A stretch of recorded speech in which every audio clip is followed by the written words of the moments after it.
दोस्तों, बिजोलिया किसान आंदोलन जो है पढ़ने से पहले आपको ये जानना आवश्यक है कि उस आंदोलन में जो है हम किस प्रकार के जो है पहलुओं से उस आंदोलन को पढ़ेंगे, क्या क्या पहलू थे उस आंदोलन के, वो सारा चीज़ जानना हमारे लिए बेहद ही महत्वपूर्ण है। तो सबसे पहले अपन टॉपिक की हेडिंग डालते हैं, बिजोलिया किसान आंदोलन। कौन सा नाम है? बिजोलिया किसान आंदोलन।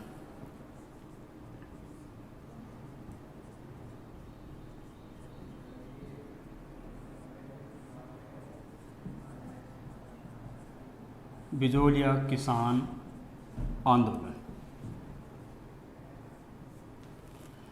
तो देखिए, जैसा कि मैंने आपको कहा कि हमारे लिए जानना बेहद ही महत्वपूर्ण है कि ये जो किसान आंदोलन है इसके क्या पहलू थे। उन सारे पहलुओं पे हमें जो है प्रकाश डालना है यहाँ पे इस टॉपिक में या इस लेक्चर में, और हम देखेंगे कि अलग अलग एस्पेक्ट्स में जो है इसको हम देखेंगे और ये जानेंगे कि किस प्रकार जो है ये आंदोलन क्या जनता का भी रोल था या सामंतों का था या वास्तविक अंग्रेजी हुकूमत का इंटरफेयर था, यहाँ पे क्या चीज़ें थी, वो सारा देखेंगे अपन इसमें और देखते हैं। तो सबसे पहले आपको ये जानना आपके लिए बेहद ज़रूरी हो जाता है कि जो ये बिजोलिया किसान आंदोलन है इसकी पृष्ठभूमि क्या थी। ये बिजोलिया जो है पृष्ठभूमि, हम पृष्ठभूमि में किसकी बात करेंगे? सबसे पहले बिजोलिया के बारे में बात करेंगे। हम ये देखेंगे कि इस बिजोलिया की पृष्ठभूमि क्या है।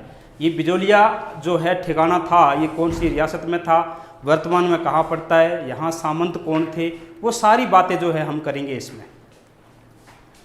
हाँ भाई, रमेश शाश्वत नमस्ते सर जी, नमस्ते राकेश शाश्वत, नमस्ते भाई Rakesh, good evening Rakesh, Harish Kumar good evening sir, good evening, Manoj good evening भाई, good evening, Rakesh Chaudhary good evening, गुरुजी गुड इवनिंग भाई, गुड इवनिंग, सभी को good evening, Suresh Saran Kankar, Suresh ji good evening. हाँ जी, राज जी आप क्वेश्चन पूछिए अपना पहले। चलिए, तो ये जो है इसकी पृष्ठभूमि देखेंगे, फिर हम देखेंगे कि इस आंदोलन के जो है प्रणेता कौन है, जन्मदाता कौन है इस आंदोलन के, हम ये देखेंगे। फिर हम देखेंगे कि इस आंदोलन के कारण क्या थे। क्या देखेंगे? कारण क्या थे। दिख रहा है भैया सबको? दिख रहा है ना सबको? यार मोहम्मद गुड इवनिंग भाई, Babulal Padiyar good evening sir, good evening, Mayank Rajput प्रणाम गुरुजी, खुश रहो मौज करो भाई Mayank, Kirti Kumari good evening sir भाई, good evening, Ajit Rajguru good evening sir, good evening, good evening, good evening, Umed Singh ji, Rakesh Shashwat, हाँ सर, हाँ जी। कोई क्वेश्चन पूछ रहा था, कौन था? राज, वो क्वेश्चन पूछ सकते हैं भैया। तो हमें जो है सबसे पहले इस बिजोलिया किसान आंदोलन की पृष्ठभूमि के बारे में बात करनी है, फिर हम इस आंदोलन के प्रणेता कौन है उसके बारे में बात करेंगे, फिर हम इस आंदोलन के जो है कारण क्या है उसके बारे में बात करेंगे, और फिर जो है हम इस आंदोलन के बारे में देखेंगे, वो ये देखेंगे इसकी विशेषताएं। क्या देखेंगे? चलो पहले हम इसका जो है चरण देखेंगे। क्या देखेंगे? चरण देखेंगे। फिर हम देखेंगे इसकी विशेषताएं। क्या देखेंगे? विशेषताएं, या आप कह सकते हैं कि विशेषताएं और निष्कर्ष, क्योंकि निष्कर्ष और विशेषता वाले लमसम पॉइंट जो है वो सेम है, तो हम इसके बारे में बात करेंगे। तो हमें ये ध्यान रखना है कि सबसे पहले हम क्या देखेंगे बिजोलिया किसान आंदोलन में? पृष्ठभूमि, फिर क्या देखेंगे? प्रणेता, फिर क्या देखेंगे? इस आंदोलन के कारण देखेंगे, फिर क्या देखेंगे? इस आंदोलन के चरण देखेंगे, फिर क्या देखेंगे? विशेषता या निष्कर्ष देखेंगे। तो देखिए, अभी तक आपने कई सारे ऑनलाइन प्लेटफॉर्म पे जो है इस टॉपिक को पढ़ा होगा, मुझे उम्मीद है, और आपने बिल्कुल फॉर्मली पढ़ा होगा, मुझे पूरा भरोसा है। आपने इस टाइप से या इस जो है प्रकार से चार्ट बना के अलग अलग एस्पेक्ट्स में अलग अलग जो है डायमेंशन में आपने नहीं देखा होगा अभी तक कि जो है कि पृष्ठभूमि इसकी क्या थी, वो भी बताए कोई आपको, इसके आंदोलन के प्रणेता कौन थे, फिर आपको बताया कि इसके कारण क्या थे, फिर आपको चरण बताए कोई, ये सब नहीं था। तो देखिए, जब मैं आपके सामने ये सब बातें करूँ तो ये तो सब तो चीज़ें नॉर्मल है, लेकिन चरण जो है ये थोड़े से कॉम्प्लिकेटेड है। कैसे? क्योंकि इस चरण के अंदर जो है वापस 3 हिस्से हो जाएंगे। कितने हो जाएंगे? 3। हम जब चरण देखेंगे तब हमें ये ध्यान रखना है, एक तो इसका प्रथम चरण होगा। कैसा होगा? प्रथम चरण।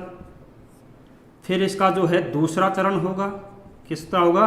दूसरा चरण। और तीसरा जो है इसमें हम देखेंगे वो है तीसरा चरण। इनका अलग अलग कालक्रम है।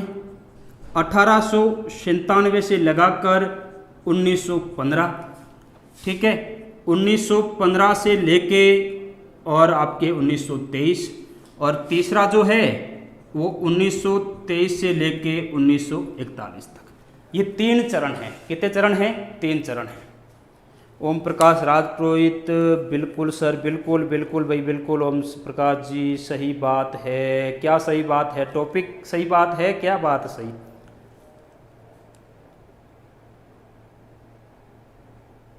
ये राज क्या, अगर सर मेंबर बनने पर भी फिजिक्स केमिस्ट्री का वीडियो डाउनलोड नहीं हो रहा है। बिल्कुल मैं टेक्निकल टीम से बात करूंगा, आपका जो प्रॉब्लम है वो सोल्व करेंगे। राज निश्चित रहिए आप, हमारी तरफ से आपको कोई शिकायत नहीं होगी। भाई सभी को गुड इवनिंग। ऐसे मैं सबको अब नहीं विश कर पाऊंगा, अब अपन टॉपिक पे फोकस करो आप लोग भी, और लगातार आप कंटिन्यूज रहिए, और जो है अपन देखते हैं इस टॉपिक को। तो देखिए मैंने क्या कहा, ये चरण जो है इसमें प्रथम चरण, दूसरा चरण और तीसरा चरण। कितने चरण होंगे? 3 चरण होंगे। हम इन 3 चरणों में जो है 3 बातें बहुत पढ़ेंगे ढंग से। वो क्या 3 बातें, वो सुनिए। हम इन 3 चरणों में 3 बातें हमें जो है कॉमनली ध्यान रखनी है। वो कौन कौन सी है सुनिए। एक तो हमें जो है इस चरण में ये पता चलेगा कि जो है इस चरण में आपके जो है नेतृत्वकर्ता कौन थे।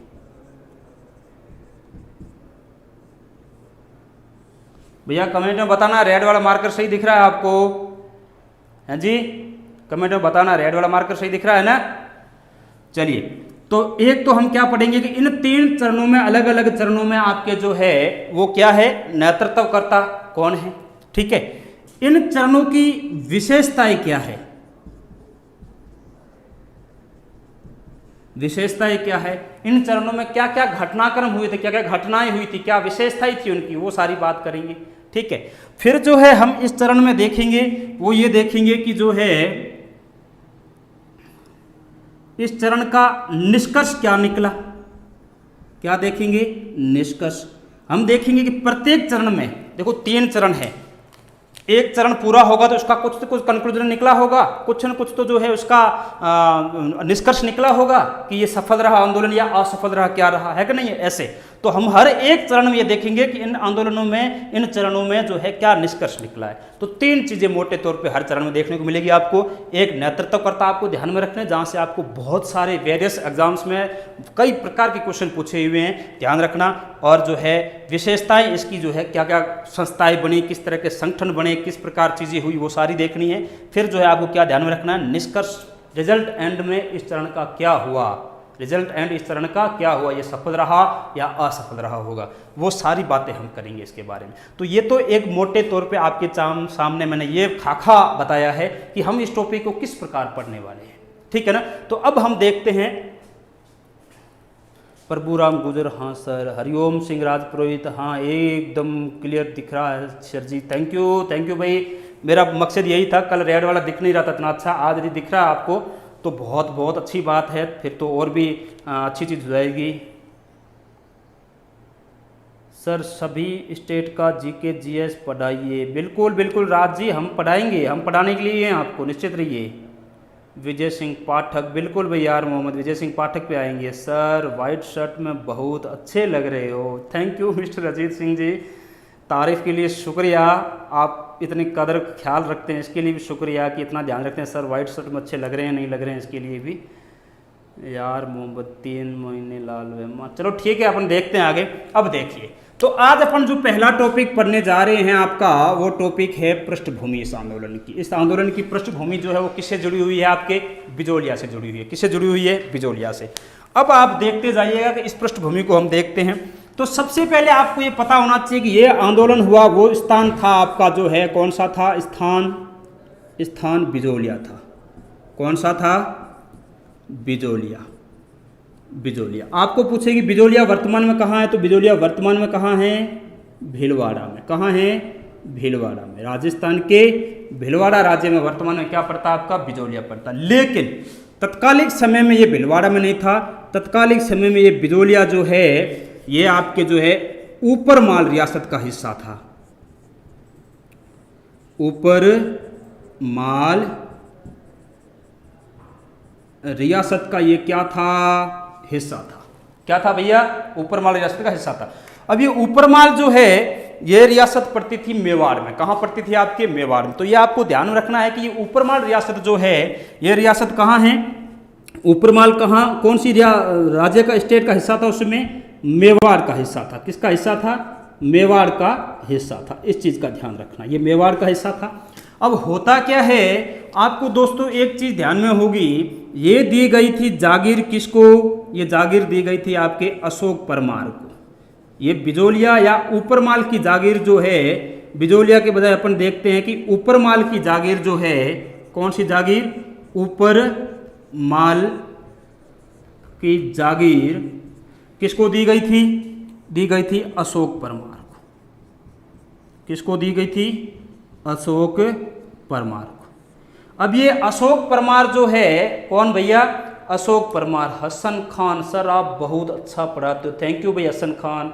माहिराज, मेरा प्रणाम स्वीकार करो। बिल्कुल स्वीकार भाई। द अक्सर सर हुक्म लुकिंग, क्या बोला आपने?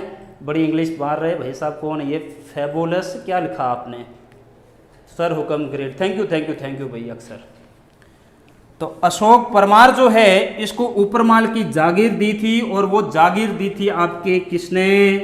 राणा सांगा ने। किसने दी थी? राणा सांगा ने। राणा सांगा ने क्यों दी? क्योंकि आपको पता होगा एक युद्ध हुआ 1527 में, खानवा का युद्ध। कौन सा युद्ध? खानवा का युद्ध। खानवा के युद्ध में अशोक परमार ने राणा सांगा की तरफ से क्या लिया? भाग लिया। तो मूल रूप से अशोक परमार कहाँ का था? अशोक परमार मूल रूप से था जगनेर भरतपुर का। कहाँ का था? जगनेर भरतपुर का। चूंकि इसने खानवा के युद्ध में राणा सांगा का साथ दिया अशोक परमार ने, तो राणा सांगा ने इसको जो है कौन सी जागीर दी? ऊपरमाल की। कौन सी जागीर दी? ये ऊपरमाल की जागीर दी। इस ऊपरमाल जागीर का जो है सदर मुकाम आपसे पूछें, क्या पूछें? सदर मुकाम। क्या पूछे भैया? सदर मुकाम। तो सदर मुकाम क्या था? बिजोलिया। सदर मुकाम का मतलब क्या है? राजधानी। क्या है? राजधानी। तो इस सदर मुकाम जो है इस बिजोलिया का, वो कौन सा था? आपको ऊपरमाल का वो बिजोलिया था। इसलिए जो है सामंत कहाँ बैठता होगा? बिजोलिया। तो ये आंदोलन कहाँ से शुरू हुआ? बिजोलिया से शुरू हुआ। कहाँ से शुरू हुआ? बिजोलिया से। तो ये तो हमने बात की किसके बारे में आपके? ये हमने बात की इस आंदोलन की पृष्ठभूमि के बारे में कि ये बिजोलिया से ही क्यों शुरू हुआ। तो हमें ये पता चल गया क्योंकि अशोक परमार के वंशज या जो बिजोलिया के सामंत है ऊपरमाल के, वो बिजोलिया में बैठते थे। क्यों? क्योंकि वो सदर मुकाम था। क्या था? सदर मुकाम। चलिए अब क्या होता है, अब हमें देखना है कि इस आंदोलन के प्रणेता कौन है। बिल्कुल सिंपल सी लाइन है, इसमें आपको थोड़ा जातिगत जो है वो फैक्टर ध्यान में रखना है। और इसके प्रणेता आपसे पूछें, प्रणेता तो धाकड़ जाति के किसान थे। क्या थे? धाकड़ जाति के किसान। इस चीज का ध्यान रखना। कौन थे? धाकड़ जाति के किसान थे। चलो इधर लिख लेते हैं, धाकड़ जाति के किसान। ये क्या थे? इस आंदोलन के प्रणेता थे। अब इस धाकड़ जाति के किसानों ने यह आंदोलन क्यों किया? यह स्वाभाविक सी बात है जो आपके जहन में आती होगी कि धाकड़ जाति के किसानों ने यह आंदोलन क्यों किया। तो दो चीजें हैं इसकी। एक तो जो है कारण हम देखेंगे धाकड़ जाति ये क्यों करते, क्योंकि मोस्ट ऑफ इस रियासत में जो जाति थी वो धाकड़ जाति के किसान थे। कौन सी की थे? 60% आबादी इन्हीं की थी। तो कॉमन सेंस से जिनका डोमिनेंस होगा वही तो आगे आके अपनी मांगों जो है मांगे करेगा या मांगे मनवाने की कोशिश करेगा। है कि अल्प मत वाले अल्पसंख्यक इतना नहीं कर पाएंगे, अपने पुरजोर मांगे नहीं रख पाएंगे या मनवा नहीं सकेंगे, है कि नहीं है। तो इन्होंने जो है धाकड़ जाति के किसानों ने क्या किया था? इसमें किया था। तो हम देखते हैं ये सारी चीजें। अब बात ये आती है कि इसके कारण क्या थे कि धाकड़ जाति के लोगों ने या बिजोलिया रियासत के जो है जनता ने जो है ये आंदोलन किया। इसके कारण क्या थे? तो हम कारण देख लेते हैं। हम कारण पे बात करते हैं यदि आपसे, तो जो है कारण ये है इसके, वो कारण पढ़ लेते हैं। यहां तक मुझे उम्मीद है आपको समझ में आ गया होगा पृष्ठभूमि में कि ये बिजोलिया रियासत में हुआ था। बिजोलिया वर्तमान में कहाँ है? भिलवाड़ा में है। और ये ऊपरमाल रियासत का हिस्सा था तत्कालिक उस समय में। और ये ऊपरमाल किसमें थी? मेवाड़ में थी। और ऊपरमाल की जागीर जो है वो अशोक परमार जो है जगनेर भरतपुर के, उनको दी थी। किसने? राणा सांगा ने। क्यों दी थी? खानवा युद्ध में जो है आपके भाग लेने के लिए। और इस ऊपर माल रियासत का सदर मुकाम क्या था? बिजोलिया। और इस आंदोलन के प्रणेता कौन थे? धाकड़ जाति के किसान थे। कौन थे भाई? धाकड़ जाति के सद्दाम हुसैन। गुरुजी आपकी वाणी बहुत अच्छी है, पढ़ने में मज़ा आ रहा है। थैंक यू भाई सद्दाम जी, थैंक यू, बहुत बहुत धन्यवाद। हाकम चरण सर आप पूरा एक्सप्लेन करके बताते हो, थैंक यू भाई, थैंक यू। शिबा खान धाकड़ जाति के किसान, बिल्कुल भी शिबा खान जी धाकड़ जाति के किसान थे। भगवान दास बहुत ही अच्छा, शुक्रिया। प्रिया राजपुरोहित नाइस, धन्यवाद भाई, धन्यवाद, सबको धन्यवाद, बहुत बहुत धन्यवाद। आप लोगों का जो ये प्रेम है मेरे प्रति, स्नेह है, ये आप बरकरार रखिए और अपन आगे बात करते। सचिन तिवारी लाटा कूता पद्धति बता रहा हूँ भाई, बता रहा हूँ, इसी में वो सब आ जाएगा अभी आपके, है ना। चलिए अब ये सब हो गया। अब एक चीज़ आपके सामने आती है कि ये क्या कारण थे जो है ये आंदोलन यहीं से हुआ। तो इसके कई सारे कारण हैं, मैं आपको बताता हूँ और आप इस पे जो है गौर कीजिएगा। तो देखिए ये आंदोलन जो है, ये आंदोलन बिजोलिया में होने का कारण मैंने आपको बता दिया कि धाकड़ जाति का जो है बहुमत था और वो किसान जाति थी, किसानों पे अत्याचार शोषण हो रहे थे। वो शोषण किस प्रकार के थे, क्या था, वो सारा देखेंगे अपन। तो इसमें कारण में देखते हैं अपन। पहली चीज यहाँ जो है 84 प्रकार के टैक्स लिए जाते थे। कितने प्रकार के टैक्स है भैया? 84 टैक्स यानी कर, है ना। कितने प्रकार के कर थे? लाटा कूता पद्धति, बिल्कुल सब बताते हैं, सब बताते हैं। आकाश डागर सर आप बहुत बहुत बहुत अच्छा पढ़ाते हो, मज़ा आ रहा है, थैंक यू भाई आकाश। यूजी जहांगीर तिबना very nice sir ji, thank you भाई, थैंक यू। 84 प्रकार के टैक्स लेती थी कौन सी? बिजोलिया रियासत, ठीक है। इसके अलावा क्या था? इसके अलावा जो है हमें जो है बेगार प्रथा थी वहाँ पे। किसका प्रचलन था? बेगार प्रथा का प्रचलन था। किसानों से बेगार लिए जाते थे, मुफ्त में काम करा जाता था, है कि नहीं है, इस टाइप से। और क्या था? और जो है लाटा कूता व्यवस्था थी। लाटा कूता व्यवस्था, कौन सी व्यवस्था थी? लाटा कूता व्यवस्था। खड़ी फसल का अनुमान लगा के फसल की ढेरी का और जो है हिस्सा कर लेते थे। इससे किसानों को आपत्ति ये थी कि किसान ये चाहते थे कि जो है आप इसे तोल के जो है बराबर हिस्से में जितना आपका कर बनता है उतना ले जाओ। अनुमान में ले जाते थे तो हो सकता है सामंत को ज़्यादा ही लेते होंगे, सामंत के जो है अधिकारी आके, है कि नहीं है। तो लाटा कूता व्यवस्था थी। इसके अलावा कई सारे और कर भी होंगे, जैसे आगे हम पढ़ते रहेंगे। वैसे तो चवरी कर, कौन सा कर? चवरी कर। और कौन सा था? तलवार बंधाई कर। तलवार बंधाई कर, ये चवरी कर होता था। आपने देखा होगा कि कन्या का जब विवाह किया जाता है लड़की का, तब जो यज्ञ वेदिका जो होती है जिसमें हवन ववन करते हैं शादी के समय, उसको कहते हैं चवरी, है कि नहीं है। उस समय किसान जो है आपके ठाकुर ने कहा कि इस चवरी जो होगी लड़की की शादी में उसका भी कर लगेगा। चवरी कर है ये, कवर नहीं है, चवरी कर। क्या लगेगा? कर कितना? 5 रुपये। हम आगे पढ़ेंगे, इसको विस्तृत पढ़ेंगे। और तलवार बंधाई क्या होती है? जब राजा की तख्त नशीनी होती थी, राजा जब गद्दी पे बैठता था उत्तराधिकारी के तौर पे, तो जो है इस सामंत को अपने ऊपर वाले राजा को जो है विशेष कर देना होता था, वो कर था। जबकि यहाँ के बिजोलिया के सामंत को देना तो सामंत को था, लेकिन सामंत ने क्या किया? जनता से वसूल के राजा को दिया। तो ये तलवार बंधाई कर था। इस तरह की कई अन्यायपूर्ण और शोषणपूर्ण नीतियाँ थी इनके सामंतों की। उनकी वजह से जो है सामंत तंग और दुखी आ गए थे और ये आंदोलन करने का एक जरिया बना। दूसरी चीज़, इस आंदोलन के जो है सक्सीड होने के या जो है सफल होने के पीछे जो है कई सारे और भी कारण थे। एक कारण मैं बताऊं आपको सफलता के पीछे, तो इसकी जो है भौगोलिक स्थिति है। कौन सी है? भौगोलिक स्थिति। किसकी? भौगोलिक स्थिति बिजोलिया की। किसकी भाई? बिजोलिया की। देखो बिजोलिया की भौगोलिक अवस्थिति इतनी अच्छी थी कि इसके आस पड़ोस में दूसरी रियासतें ना लग के दूसरे स्टेट लगते थे, है ना। जैसे हम देखते हैं कि कोटा बूंदी राज्य लग जाता था। कौन सा? कोटा बूंदी। अब कॉमन सेंस है, उस काल में कोटा बूंदी एक अलग देश हुआ करता था अपने हिसाब से देखा जाए, वो है कि नहीं है। प्रिंसली स्टेट में तो देश था ये। और उधर ग्वालियर की रियासत लगती थी। कौन सी लगती थी? ग्वालियर की। और फिर मेवाड़ की अन्य रियासतें थी। फिर किसकी थी? अन्य रियासतें मेवाड़ की। किसकी? मेवाड़ की। चलो यहाँ पे यदि कोई किसान भाग के जाता है विद्रोह करके, क्रांति करके, सामंत का विरोध करके, तो तो चलो समझ में आता है कि हो सकता है गिरफ्तार हो जाए, एक संभावना है। लेकिन कोटा बूंदी में चला गया, ग्वालियर में चला गया, तो मुझे नहीं लगता कि उस किसान को पकड़ना और गिरफ्तार करना बिजोलिया ठिकाने के लिए या मेवाड़ रियासत के लिए इतना आसान होगा। बहुत डिप्लोमेटिक रिलेशन होने चाहिए उसके लिए, है कि नहीं? आज भी होते हैं कि नहीं है? उसमें वैसे भी उसमें था। तो जो है उसके लिए उनको मुफीद स्थितियाँ मिलती थी किसानों को संगठित होकर विरोध करने के लिए, और जैसे ही अत्याचार बढ़ता था, गिरफ्तारियाँ वगैरह होती थी, किसान जो है फटाक से दूसरी राज्य की सीमा में निकल जाते थे। इसलिए जो है इसकी भौगोलिक अवस्थिति भी जो है इस आंदोलन का एक बहुत बड़ा क्या था? कारण था। क्या था? कारण था। ये सारी चीज़ें जो है मतलब इन चीज़ों को सह देने का एक कारण था। इस आंदोलन को सह देने का, इस आंदोलन की सफलता के पीछे का कारण है वो एक ये भौगोलिक अवस्थिति है किसकी? बिजोलिया क्षेत्र की या बिजोलिया रियासत की। इस चीज़ का ध्यान रखना। अच्छा, बिजोलिया रियासत में 79 गांव आते थे। कितने आते थे? 79। इस चीज़ का ध्यान रखना। ओपी धाकड़ सर, बारिश हो रही है निर्माण में, बिल्कुल एंजॉय कीजिए बारिश का पढ़ते हुए।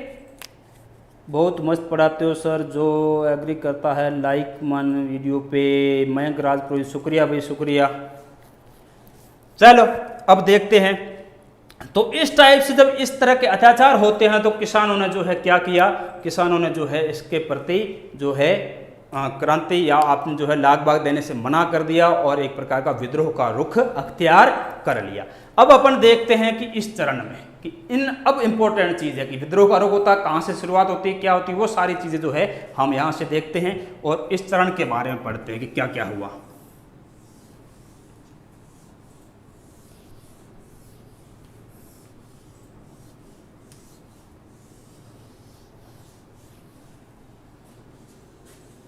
तो हम अब देखेंगे जो है वो देखेंगे बिजोलिया किसान आंदोलन के प्रमुख चरण।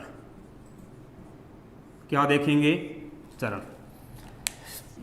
जैसा कि मैंने आपको बताया कि इसके 3 चरण हैं। कितने चरण हैं? 3 चरण हैं। और 3 चरण कौन कौन से हैं? एक तो मैंने आपको कहा इसका जो है प्रथम चरण।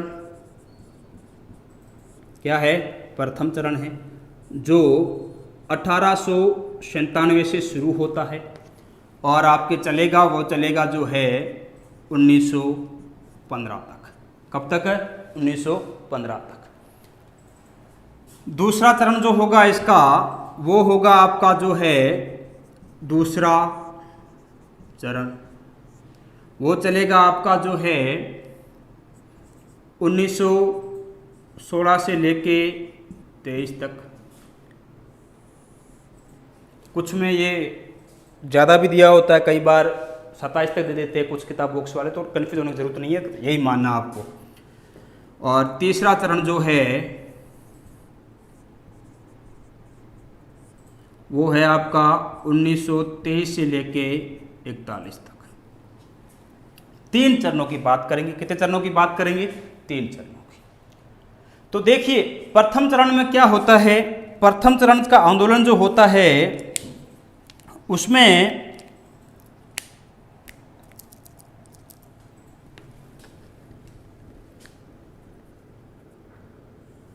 एक होती है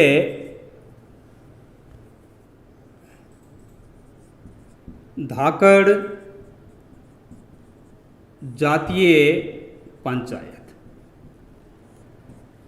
किसानों की एक संगठन बना हुआ है, जातिगत संगठन है। तो किसान जातीय पंचायत कहो या धाकड़ जातीय पंचायत को, धाकड़ किसानों की एक ही चीज़ है, कन्फ्यूज होने की जरूरत नहीं है, ध्यान रखना। पंचायत बनी होती है। इनका क्या होता है कि 1897 में, कहाँ पे भाई? 1897 में गिरधरपुरा गांव, या कई जगह लिखा हुआ गिरधारीपुरा गांव। क्या लिखा हुआ होगा? गिरधारीपुरा गांव।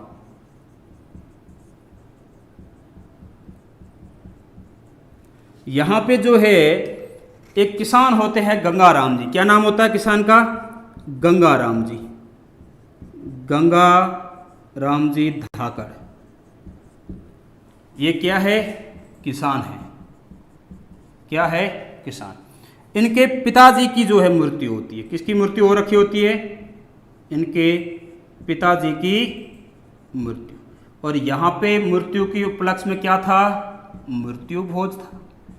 ये परंपरा आज तक भी है। यदि आपने ग्रामीण परिवेश के, ग्रामीण संस्कृति के, तो आपने नोट किया होगा कि ये परंपरा आज भी है कि गाँवों में आज भी मृत्यु भोज का प्रचलन है, जिसमें अपने सगे संबंधी, आस पड़ोस के रिश्तेदार वगैरह, आसपास के गाँवों के लोग जो है भोजन पानी करने के लिए वहाँ आते हैं एक पर्टिकुलर 12वें दिन या 13वें दिन, और इकट्ठे होकर सामूहिक भोज वगैरह का आयोजन होता है। इसी प्रकार जो है गिरधारीपुरा गाँव में गंगाराम जी के पिताजी की मृत्यु हुई, वहाँ पे क्या था, मृत्यु भोज था। और यहाँ पे धाकड़ जाति के किसान क्या हुए थे, इकट्ठा हुए थे। अब आपने देखा होगा बड़े बुजुर्ग जब इकट्ठा होते हैं तो कई सारी चर्चाएं होती है उनके मध्य, है कि नहीं है। कई सारी राजनीतिक चर्चाएं होती है, कई सारी सामाजिक चर्चाएं होती है। जब वहाँ राजनीतिक चर्चाएं हुई, कहाँ पे, इस गिरधारीपुरा गांव में, तब राजनीतिक चर्चा का विषय क्या था, वहाँ का जो है सामंत था, कहाँ का, बिजोलिया का। उस सामंत का नाम क्या था, तो उस सामंत का नाम था, जो है यहाँ का इस समय सामंत होता है, उसका नाम है कृष्ण सिंह। क्या नाम है, कृष्ण सिंह। कृष्ण सिंह, कई जगह आपको लिखा हुआ मिलेगा किशन सिंह, एक ही आदमी है, कोई दिक्कत नहीं है, ध्यान रखना, ठीक है। कृष्ण सिंह या किशन सिंह। कृष्ण सिंह प्योर मारवाड़ी वर्ड में कृष्ण सिंह हो गया, किशन सिंह उसको थोड़ा सा हिंदी टच देते हैं, थोड़ा सा किशन सिंह नाम आ जाता, कोई फर्क नहीं पड़ता, ठीक है। प्रोनाउंस में तो थोड़ी सी दिक्कत है, ऐसा कोई दिक्कत है नहीं वैसे। तो कृष्ण सिंह जो है या किशन सिंह जो है, ये क्या था, उसमें बिजोलिया के सामंत थे। कहाँ के सामंत थे, बिजोलिया के। तो इनके बारे में चर्चाएं हो रही थी कि ये 84 प्रकार के लाग बाग और कर ले रहे हैं, और फिर जो है कई प्रकार के जो बेगारे भी ले रहे हैं, लाटा कूंता की व्यवस्था और है। किसानों ने कहा कि तंग है, ऊपर से इतनी फसलें नहीं होती है, और जितनी होती है उसे आधे से ज़्यादा हिस्सा कौन ले जाता है, सामंत साहब लेके चले जाते हैं। तो जो है किसान चर्चा कर रहे थे। तो उस समय क्या था कि मेवाड़ बिजोलिया ठिकाने में एक पुस्तकालय था। कहाँ पे पुस्तकालय था, बिजोलिया में जो है एक पुस्तकालय था, पुस्तकालय, और उसको संभालते थे साधु सीताराम दास। कौन संभालते थे, साधु सीताराम दास। कौन संभालते थे पुस्तकालय को, साधु सीताराम दास। ये भी वहाँ मृत्यु भोज में गए हुए थे। तो इन्होंने जब किसानों की वार्तालाप सुनी तो किसानों ने देखा कि ये तो पढ़ा लिखा आदमी है, तो इससे चर्चा कर लेते। जब इनसे चर्चा की तो इन्होंने कहा कि आप इसकी शिकायत जो है, ये कर जितने भी बढ़ाए गए हैं, राजस्व भू राजस्व बढ़ाया गया है, इसका जो है शिकायत कहाँ कीजिए, आप कहाँ कीजिए, आप कीजिए आगे ऊपर कीजिए। तो किसानों ने पूछा कि ऊपर कहाँ, तो इन्होंने कहा कि मेवाड़ महाराणा को शिकायत कीजिए। किसको शिकायत कीजिए, मेवाड़ महाराणा को। किसको करनी शिकायत, मेवाड़ महाराणा को। अब यहाँ पे जो है ये किसान जो होते हैं, कौन होते हैं, किसान। इन किसानों ने जो है 2 लोगों को भेजा। कितने लोगों को भेजा, 2 लोगों को। किससे मिलने, मेवाड़ महाराणा से। एक तो है नानजी पटेल, नानजी पटेल, और दूसरे है ठाकर जी पटेल, ठाकर जी पटेल, है ना। और ये दोनों ही व्यक्ति मिलके कहाँ जाएंगे, ये जाएंगे फतेह सिंह से मिलने। फतेह सिंह, ये क्या है, फतेह सिंह, ये महाराणा है। क्या है भैया, महाराणा है। क्या है, महाराणा है। इस चीज का ध्यान रखना।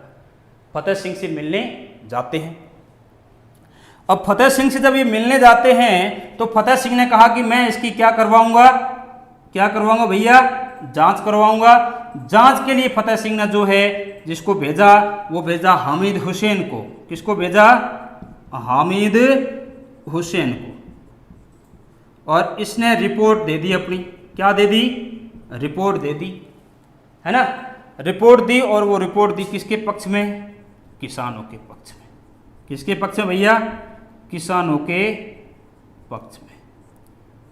अब जब ठाकुर साहब को ये पता चलता है कि जो है नानजी पटेल और ठाकर जी पटेल जो है, इन्होंने जाके शिकायत की है किसको, मेवाड़ महाराणा फतेह सिंह को। किसको की है, मेवाड़ महाराणा फतेह सिंह को। जब मेवाड़ महाराणा फतेह सिंह को इन्होंने शिकायत की, ये पता चलता है किसको, आपके कृष्णपाल सिंह या किशन सिंह को पड़ता है। तो इन्होंने इन दोनों व्यक्तियों को क्या कर दिया, निर्वासित कर दिया। क्या कर दिया, निर्वासित। कहा कि आज से आगे बिजोलिया में दिख भी गए ना तो सीधा गिरफ्तार करके जेल में ठूस दूंगा, इसलिए क्या करना है, निकल जाओ यहाँ से रियासत छोड़ के। तो नानजी और ठाकर जी पटेल जो है, इन दोनों को क्या कर दिया, निर्वासित कर दिया। क्या कर दिया, निर्वासित कर दिया। क्या कर दिया, निर्वासित। ये चलो मैं निर्वासित थोड़ा ऊपर लिख देता हूँ, आप समझ जाओगे, नहीं तो आपको दिक्कत हो जाएगी। निर्वासित कर दिया। क्या कर दिया, निर्वासित कर दिया। अब जो है ये मांगे मानी नहीं गई। हुआ क्या कि ठीक 2 साल बाद 1897 में आंदोलन शुरू हुआ और 1899 की घटना है। कब की घटना है? 1899 की। 1899 में क्या होता है कि जो है एक अकाल पड़ता है। 1899 में क्या पड़ता है? अकाल, जिसको हम कहते हैं छप्पनिया अकाल। क्या कहते हैं? छप्पनिया अकाल। ये भयंकर अकाल था, इतिहास में बड़ा प्रसिद्ध है, ध्यान रखना। इस अकाल के समय इस सामंत साहब ने क्या किया? इन्होंने जो है कई सारे राहत कार्य चलाए। क्या चलाए? राहत कार्य। क्या चलाए? राहत कार्य चलाए। जब ये राहत कार्य चलाए तो किसान जो संगठित होकर इनके विरोध कर रहे थे, इनके खिलाफ प्रदर्शन कर रहे थे, लाग बाग और जो है विभिन्न प्रकार के भू राजस्व करों के लिए, लाटा कूता के लिए, उन सारी चीज़ों के लिए जो है किसानों के 2 धड़े हो गए। क्यों? क्योंकि इन्होंने क्या चलाए? राहत कार्य। और कई सारे किसानों को अपने पक्ष में किया, नौकरियां दी, उनको अच्छे अच्छे पद दिए। तो ये किसान हो गए आधे इनके किशन सिंह के पक्ष में, आधे जो है विरोध में हो गए आंदोलन के लिए। अब होता क्या, जब आधे पक्ष में हो गए तो कॉमन सेंस से आंदोलन क्या हो जाएगा? शिथिल हो जाएगा। क्या हो जाएगा? शिथिल। इस चीज़ का ध्यान रखना। यहाँ से आंदोलन शिथिल हो गया। अब होता क्या है कि 1803 की घटना है। कब की घटना है? 1803 की। 1803 में क्या होता है सुनिए। 1803 में जो है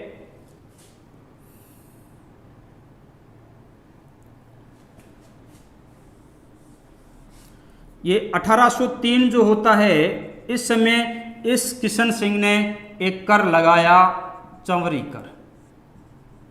कौन सा कर? चंवरी कर। चंवरी कर क्या है? जैसा कि मैंने कहा, लड़की के विवाह पर 5 रुपए का कर है।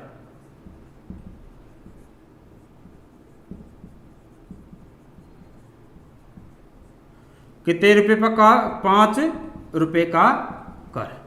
अब सनातन परंपरा में या हिंदू धर्म में तो ये है कि कन्यादान दिया जाता है कि नहीं है? और ये किसान थे और ये सामंत था, तो सामंत तो एक प्रकार से रियासत का मालिक था, है कि नहीं है? तो फर्ज तो ये बनता है कि लड़की के जो है कन्यादान ये करे। लेकिन इसने क्या किया? कन्यादान की बजाय जो है लड़की की सारी शादी में 5 रुपए का कर लगा दिया। किस पे? किसानों पे। किसानों पे ये उस समय में एक बहुत बड़ा बोझ था। किसान इसे तंग आ गए। जब किसान तंग आए तो किसानों ने क्या किया? किसानों ने यह किया कि किसानों ने 200 कन्याएं ले गए। कितनी कन्याएं? 200। इस कर के विरोध में कितनी कन्याओं को ले गए किसान? 200 कन्याओं को ले गए। कहाँ? किशन सिंह के सामने। और कहा कि जो है ये कर माफ करो, वरना हम इन 200 लड़कियों का विवाह नहीं करेंगे। क्या नहीं करेंगे? लड़कियों का विवाह नहीं करेंगे। क्या नहीं करेंगे? 200 लड़कियों का विवाह नहीं करेंगे। सामंत ने कहा कि भले मत करो, मुझे क्या दिक्कत है, लेकिन कर तो माफ नहीं होगा। तब ये किसान जो है वहाँ से निकल जाते हैं। 200 किसान ये लड़कियों लेके गए थे, ये चले जाते हैं कहाँ पे? ग्वालियर की तरफ। कहाँ चले जाते हैं? ग्वालियर की तरफ।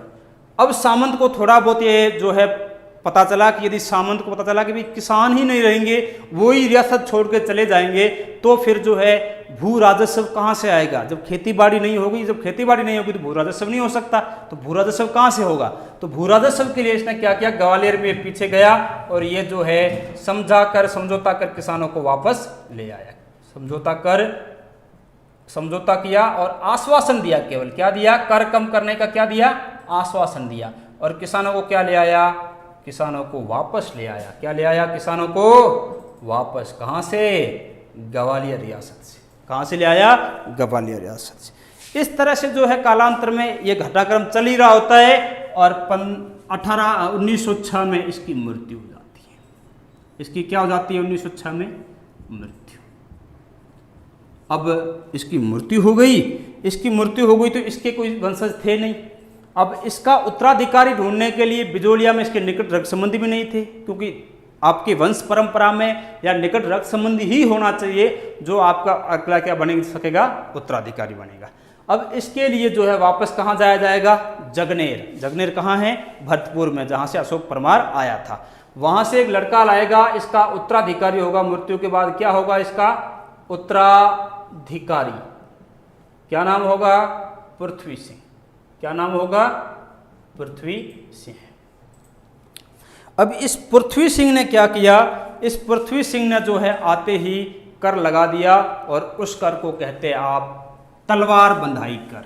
क्या कहते हैं, तलवार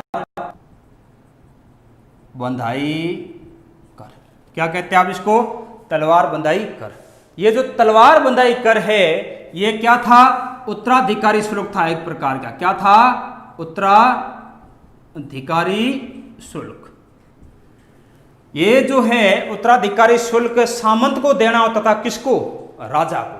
किसको देना होता था, राजा को। कौन देता था, सामंत। ये ध्यान रखना। तो जब ये देना अब किसको था, पृथ्वी सिंह को। किसको देना था, फतेह सिंह को। किसको देना था, इन फतेह सिंह को। कौन देगा, ये पृथ्वी सिंह, क्योंकि सामंत ये बना नया, इसकी तलवार बंधाई हुई है। तो इसने क्या किया, ये कर जो है इसने कहा कि भी मैं तो नहीं दूंगा। तो इसने ये कर कहां से वसूला, जनता से वसूला। कहां से वसूला, जनता से। कहां से वसूला ये कर, जनता से। इसने ये कर कहां से वसूला, जनता से वसूला। और इस तरह से जो है जनता में और आक्रोश फैल गया। क्या फैल गया, आक्रोश। तब जो है आपके जो है इसका विरोध करेंगे तीन लोग। तीन लोग क्या करेंगे, विरोध करेंगे। क्या करेंगे, विरोध। इस शुल्क का विरोध करेंगे। क्या करेंगे, विरोध।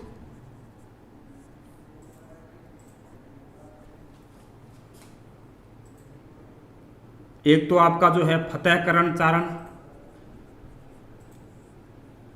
कौन करेगा एक विरोध, फतेहकरण चारण।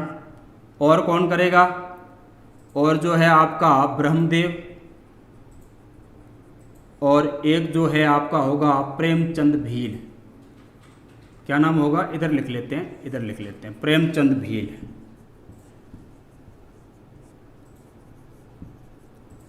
और इस प्रकार जो है कालांतर में इसने, पृथ्वी सिंह ने क्या किया, इन तीनों को जो है क्या कर दिया, निर्वासित कर दिया। क्या कर दिया भैया, निर्वासित।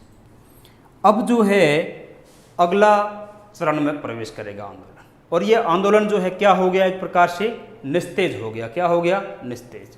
और ये आंदोलन में ब्रह्मदेव और जो है आपका फतेहकरण चारण और साधु सीताराम दास सबको जो है इस तरह से निष्कासित कर देते हैं। तब ये आंदोलन जो है पूरा जितना भी चला स्वतःस्फूर्त था। निष्कर्ष इस आंदोलन का यदि आपसे पूछे, इस चरण का क्या पूछे, निष्कर्ष, तो ये कैसा था, स्वतःस्फूर्त था।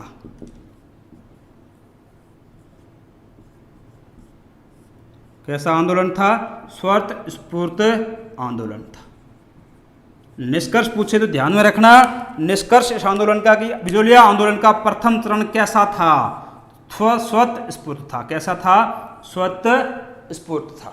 इस चीज का ध्यान रखना। तो ये था आपका पहला चरण। कौन सा चरण था, पहला। अब आगे पृथ्वी सिंह न होकर अगले सामंत होंगे, वो होंगे केसर सिंह। क्या नाम है, केसर सिंह। हम बात करेंगे उसके बारे में। तो ये प्रथम चरण। प्रथम चरण आपको क्या क्या ध्यान में रखना है, तो प्रथम चरण में धाकड़ जातीय पंचायत या किसान जातीय पंचायत हुई। जो धाकड़ जाति थी वो जातिगत पंचायत थी। 1897 में ये गिरधारीपुरा गांव में जो है लोग क्या होते हैं, इकट्ठा होते हैं। और गंगाराम जी धाकड़ के पिता का क्या हो गया था, देहांत, और उनके मृत्यु भोज पे इकट्ठे हुए। यहाँ पे उन्होंने राजनीतिक चर्चा की, और चर्चा की जो है सामंत क्या लगाता है, बहुत सारे कर लगाता है। तब उन करों के बारे में जब साधु सीताराम दास तो वहाँ बिजोलिया के पुस्तकालय को संभालते थे, वो वहाँ मौजूद थे। उन्होंने कहा कि आप इसकी शिकायत कहाँ कीजिए, ऊपर। तो किसानों ने पूछा कि कहाँ, तो उन्होंने कहा कि आप फतेह सिंह जी को शिकायत कीजिए। किसको कीजिए, मेवाड़ महाराणा फतेह सिंह को। तब किसानों ने जो 2 आदमी को भेजा, नानजी पटेल और ठाकर जी पटेल। कहाँ पे भेजा, फतेह सिंह के पास। फतेह सिंह ने क्या कहा कि मैं जो है इसकी जांच करवाऊंगा। तो जांच कौन करता है, हामिद हुसैन। और रिपोर्ट किसके पक्ष में देता है, किसानों के पक्ष में। लेकिन जो रियासत ने या जो है सामंत ने भी कोई ठोस कदम नहीं उठाए किसानों के लिए। और ये रिपोर्ट तो है जो है एक प्रकार की बेवजह या खारिज साबित हो गई, कोई मतलब रहा, अर्थ रहा नहीं इस रिपोर्ट का। फिर क्या होता है, फिर मैंने कहा कि इस तरह से ये होता है। इसके बाद इसको पता चलता है किसको, किशन सिंह को, कि भी ये कौन मिले थे फतेह सिंह से। तो नानजी पटेल और ठाकर जी पटेल, इन दोनों को क्या कर देता है, निर्वासित, बिजोलिया से निकाल देता है। फिर जो है इसने क्या किया, इसने जो है 1903 के अंदर जो है एक कर लगाया। और वो कर का नाम क्या था, चवरी कर। कौन सा कर है, चवरी कर। और लड़की के विवाह पर एक 5 रुपए का शुल्क लिया जाता था, ध्यान रखना। इसके विरोध में 200 किसान लड़कियां लेके कहाँ पहुंच गए, इसके पास, किशन सिंह के पास। कहा कि भाई आप कर माफ कीजिए, वरना हम जो है लड़के का विवाह नहीं करेंगे। तो उसने कहा भले मत करो। तो ये किसान निकल जाते हैं ग्वालियर की तरफ। यहाँ ये आश्वासन देकर समझौता करके वापस ले आता है किसानों को, और फिर जो है कोई भी प्रकार की जो रियायत नहीं देता है।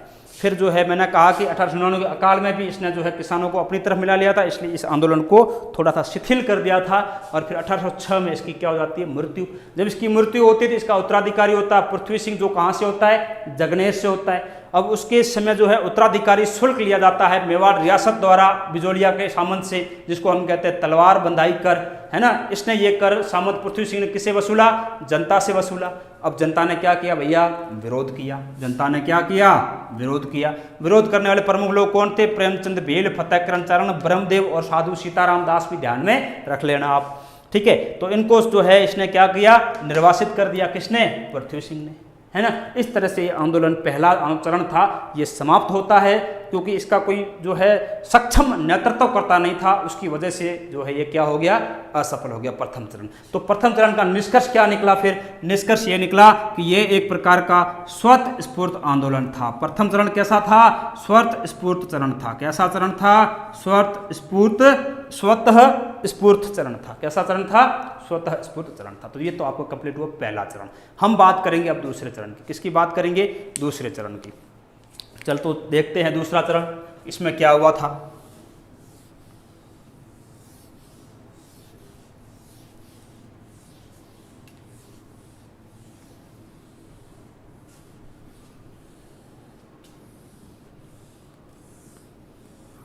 दूसरा चरण जो है बेहद ज़्यादा इंपॉर्टेंट है, ध्यान रखना चीज़ का। और यहाँ से बहुत क्वेश्चन पूछते हैं, कई सारे पत्र पत्रिकाओं के बारे में बात करते हैं और कई सारी चीज़ें पूछते हैं। इसमें नेतृत्वकर्ता भी है, उसमें फिर क्या निष्कर्ष था उसका वो भी पूछ लेते हैं कई बार। तो आपको ये ध्यान में रखना है कि दूसरा चरण बहुत ज़्यादा क्या है, आपके नज़रिए से एग्ज़ाम प्रोस्पेक्ट से जो है ज़्यादा महत्वपूर्ण है। अब ये दूसरे चरण की बात कर लेते हैं। तो देखिए दूसरा चरण जो होता है, इसका आपको नेतृत्वकर्ता पूछे तो आपको पता होना चाहिए कौन है, विजय सिंह पथिक। कौन है भैया, विजय सिंह पथिक। विजय सिंह पथिक जो है इस आंदोलन के क्या है, नेतृत्वकर्ता भैया। और लोगों को भी बोलिए आप लोग मिलके, और जो है जुड़े यहाँ आके, और अधिक से अधिक जो है आप लोग लाइव होंगे तो हमें पढ़ाने में भी आनंद आता है और हमें खुशी होती है आप लोगों को पढ़ा के। हमें लगता है कि हमने जो टाइम स्पेंड किया है वो जो है किसी के भविष्य को सुधारने में या किसी के फ्यूचर को बनाने में किया है, तो हमें खुशी होगी। और लोगों को बताइए आप। Hanumant Singh Shaktawat, nice Guruji, thank you. Pradeep Kumar, good evening sir, very good evening. Harish Kumar, very good explain sir. CS पूरा राजस्थान जी के करवाना है सर, बिल्कुल करवाएंगे भाई। CS जी जो भी आप है। हाँ, ये हरीश कुमार कह रहे हैं कि 1803 नहीं 1903। बिल्कुल वो यहाँ मैंने 1803 गलती से लिख दिया होगा, 1903 था वो। चवरी कर जो है 1903 में लगाया गया था, ठीक है ना, गलती से लिख दिया होगा फ्लो में। सुरेश सारण केकर, नाइस डियर भाई साहब।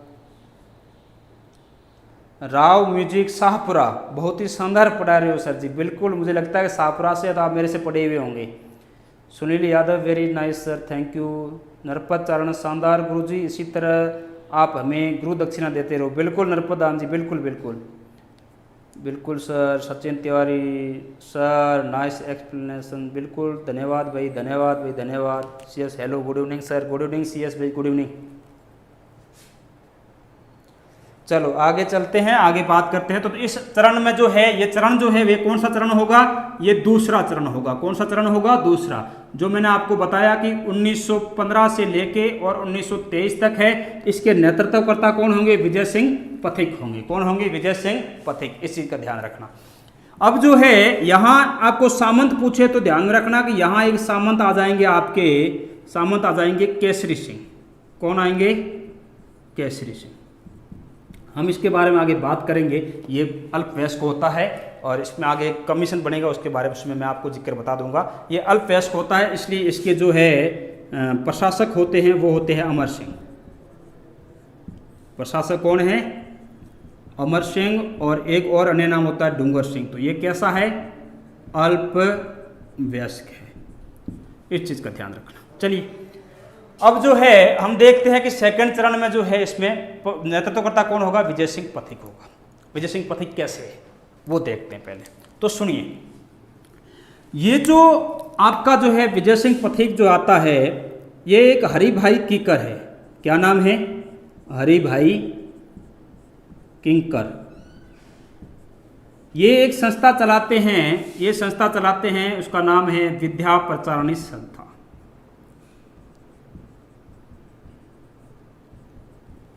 सभा। कौन सी सभा है? विद्या प्रचारिणी सभा। ये आपका जो विजय सिंह पथिक है, कौन है? विजय सिंह पथिक। ये भी एक संस्था चलाते हैं, और ये चलाते हैं विद्या प्रचारिणी संस्था, ये भी चलाते हैं। सभा की बजाय आप संस्था करना, संस्था है। ये क्या है? संस्था है। क्या है? विद्या प्रचारिणी संस्था। जो ये विद्या प्रचारिणी संस्था है, ये चलती है ओछड़ी गांव चित्तौड़ में। ओछड़ी गांव कहाँ पे पड़ता है? चित्तौड़। कहाँ पड़ता है? चित्तौड़। इसके बारे में विजय सिंह को आपको पूरा अलग से पढ़ाऊंगा, इनकी बुक्स वगैरह सारा बताएंगे। इनका वास्तविक नाम, मूल नाम भूप सिंह है, बुलंदशहर यूपी के रहने वाले थे। हम बात करेंगे इसके बारे में पूरे ढंग से। जब मैं अर्जुन लाल सेठी वगैरह पढ़ाऊंगा उसमें मैं आपको विजय सिंह पथिक भी पूरा पढ़ाऊंगा, क्योंकि रीट के लिए इंपॉर्टेंट टॉपिक है वो। तो ओछड़ी गांव चित्तौड़ के में जो है ये विद्या प्रचारिणी संस्था चलाते थे। अब इस विद्या प्रचारिणी संस्था जो है, इसका एक सम्मेलन होता है। इन संस्थाओं का क्या होता है? सम्मेलन होता है। क्या होता है? सम्मेलन। ठीक है। इस सम्मेलन में जो आए शामिल होने वाले भाग लेते हैं, क्या लेते हैं? भाग। और उसका नाम है साधु सीताराम दास। क्या नाम है? साधु सीता राम। चलो, साधु सीताराम ये लेते हैं क्या इसमें? भाग। इस साधु सीताराम ने जो है विजय सिंह पथिक को बताया किसके बारे में?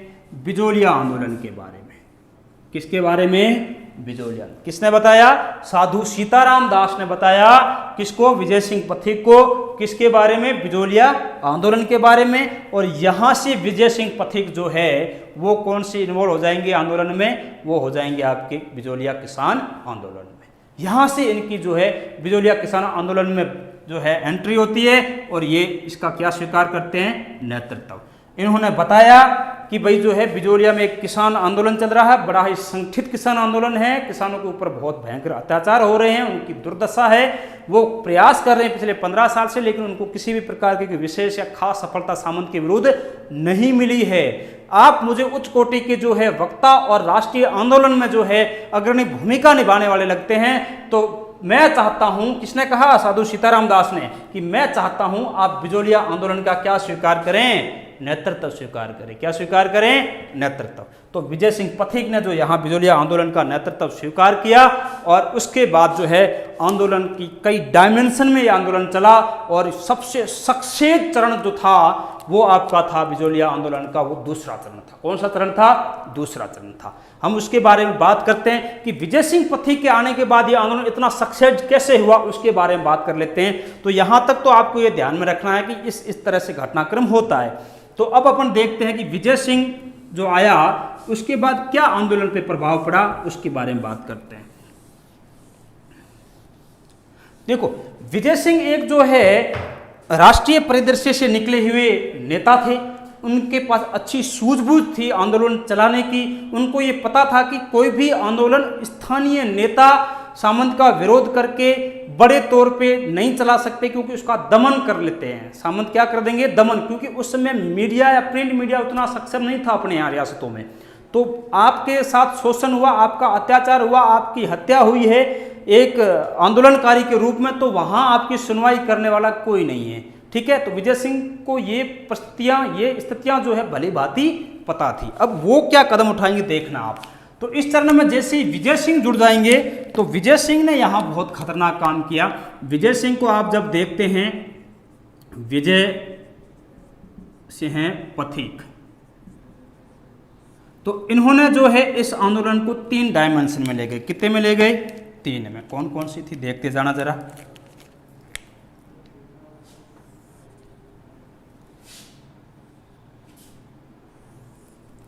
अब देखिए इन्होंने जो है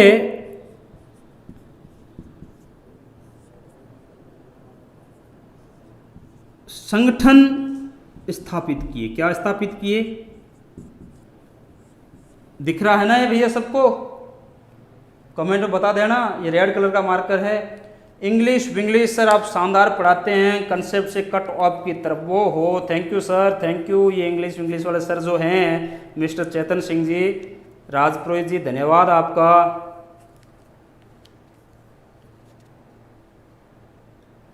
CS सर हम वेस्टर्न राजस्थान में आपके गांव से लाभान्वित। अच्छा, धन्यवाद भाई, मेरे गांव तक न्यूज़ पहुंची है। ये GS है, CS आ रहा है, क्या नाम है? बिल्कुल भाई, बहुत ही शुक्रिया GS साहब आपका। शायद उम्मीद मैं कर रहा हूँ आप गणपत सिंह होंगे फिर, GS है तो। दिख रहा है सर जी, बिल्कुल राव जी, बिल्कुल बिल्कुल, शुक्रिया शुक्रिया शुक्रिया। तो संगठन स्थापित किए। संगठन कैसे थे? तो ये संगठन जो है स्थानीय थे। कैसे थे? स्थानीय संगठन थे। कैसे संगठन थे? स्थानीय।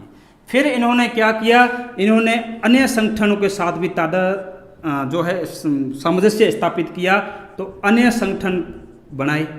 ठीक है, ये तो स्थानीय थे, तो इनमें कहीं ना कहीं राष्ट्रीय संगठन भी कुछ योगदान होगा। कुछ इन्होंने खुद ने बड़े बड़े संगठन बनाए राष्ट्रीय परिदृश्य के, उनका योगदान आ जाएगा इसमें। और फिर तीसरी बात इन्होंने की, वो की समाचार पत्रों की। इन्होंने कहा कि यदि इस आंदोलन को अपन समाचार पत्रों के जरिए, प्रिंट मीडिया के जरिए यदि इसको जो है फैलाएंगे, तो ये जो है पूरे भारत भर में क्या हो जाएगा? चर्चित हो जाएगा। क्या हो जाएगा? चर्चित।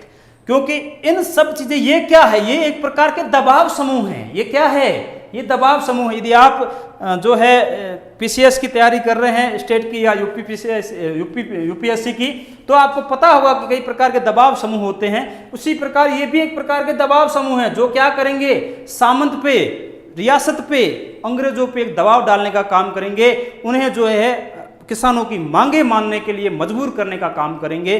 तो इस टाइप से जो है इन्होंने क्या बनाया? संगठन बनाया। क्या बनाया? संगठन। तो अब देखिए क्या होता है। स्थानीय संगठनों की बात कर लेते हैं।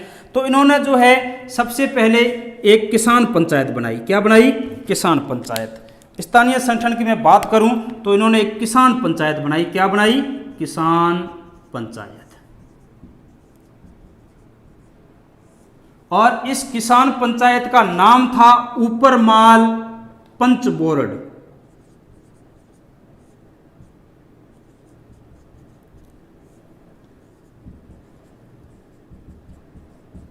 क्या बनाया? ऊपरमाल पंच बोर्ड। ये 1917 में गठित की गई। कब गठित की गई? 1917 में। और इसके अध्यक्ष थे, आप समझ लीजिए, पंच बोर्ड का मतलब क्या? 5 सदस्य होंगे। ठीक है। और इसके जो अध्यक्ष कहूं मैं, या मैं कह दूं आपसे जो है पंच कह दूं, या मैं कह दूं सरपंच। क्या कह दूं? सरपंच। तो जो है वो थे मुन्नालाल पटेल।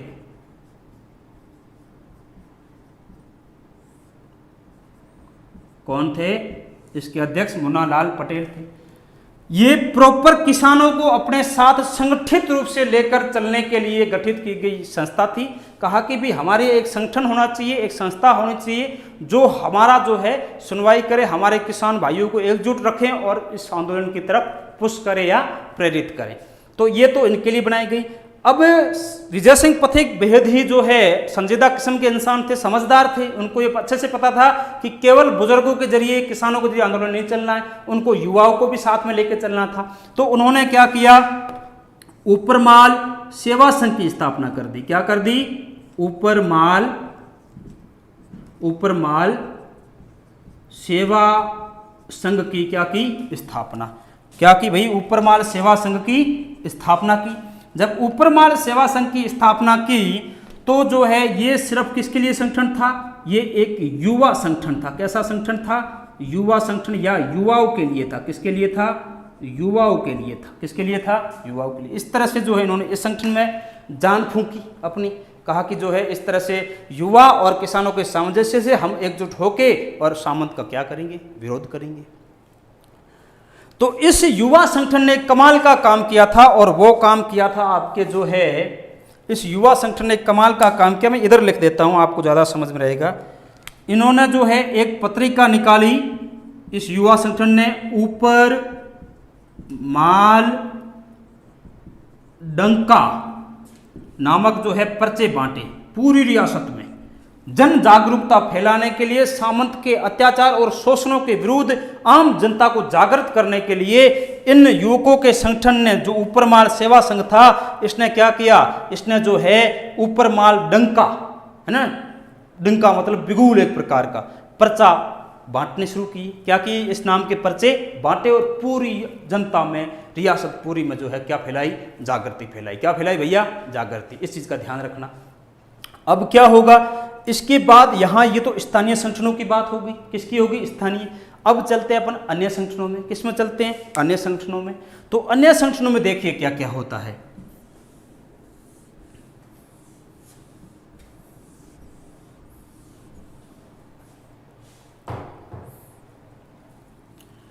देखिए अन्य संगठन में क्या होता है जी। अन्य संगठन जो है इसमें दो तरह की चीजें होती है। एक तो इन्होंने राजस्थान सेवा संघ की स्थापना की। राजस्थान सेवा संघ की स्थापना की कहाँ पे, वर्धा में।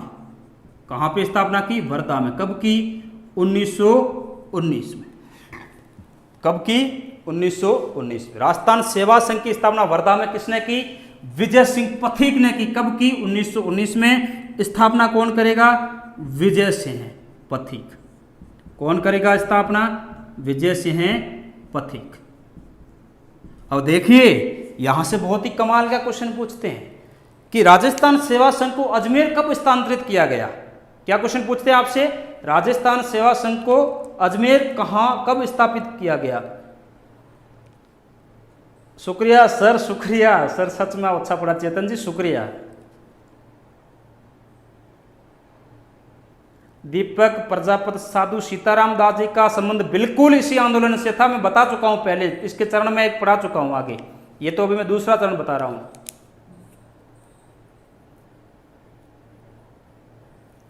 अरे शुक्रिया सूरज जी, मेडिकल लाइन मत छोड़िए, मेडिकल लाइन में लगे रहिए आप। विशाल कुमार सर, साइंस की क्लास कब होगी। जस्ट मेरे बाद साइंस है भाई विकास कुमार सर, बहुत बढ़िया, शुक्रिया Ajit Singh ji. Nirmala Kumari, very nice sir, thank you. Mohit Pathak, Maharashtra में, हाँ वर्धा बिल्कुल महाराष्ट्र में मोहित जी, 1919 में बिल्कुल। लेकिन आप महाराष्ट्र में, वर्धा को ज़्यादा फैक्ट है क्योंकि वो वही क्वेश्चन पूछते, महाराष्ट्र नहीं पूछेंगे आपसे। सोनी टीवी दूसरा चरण 1916 से 27। मैंने कहा पहले कि दूसरे चरण में आपको कई बुक्स में दिया होगा 1916 से 27 है, लेकिन वो 27 मत मानना, 23 मानना। 27 इसलिए देते हैं क्योंकि थोड़ी बहुत कटी छट्टी भूमिका रहती है किसकी, विजय सिंह पथिक की, इसलिए। अर्जुन लाल सेठी, केसरी सिंह, बिल्कुल अजीत सिंह जी, हम आपको पढ़ाएंगे अर्जुन लाल सेठी और केसरी सिंह बारट। सर वर्धा कहाँ है, दीपक जी मैंने कहा वर्धा महाराष्ट्र में है। विशाल कुमार, बता चुका हूं मैं कि क्लास जो है साइंस की मेरे बाद साइंस की क्लास ये जस्ट आधे घंटे में। चलो, तो ये राजस्थान सेवा संघ जो है वर्धा 1919 में स्थापित होता है। कौन करता है, विजय सिंह पथिक। लेकिन इसको जो है अजमेर स्थानांतरित कर दिया जाता है। कहाँ स्थानांतरित कर दिया जाता है, अजमेर स्थानांतरित कर दिया जाता है। स्थानांतरित करते हैं, वो करते हैं 1920 में। कब करते हैं, 1920 में। तो यहां से क्वेश्चन पूछा हुआ है आरपीएससी में कई दफा, तो आप ध्यान रखना। बच्चे कंफ्यूज हो जाते हैं, बच्चे पढ़ लेते हैं कि वर्धा में स्थापित हुआ था, उनको ये ध्यान नहीं रखते कि अजमेर भी स्थानांतरित किया गया था। तो एक तो इन्होंने इस संगठन के जरिए सामाजिक चेतना फैलाई, किसानों में जन जागृति फैलाई, ठीक है। दूसरा जो है इन्होंने क्या किया, दूसरा जो है इनका एक संगठन होता है,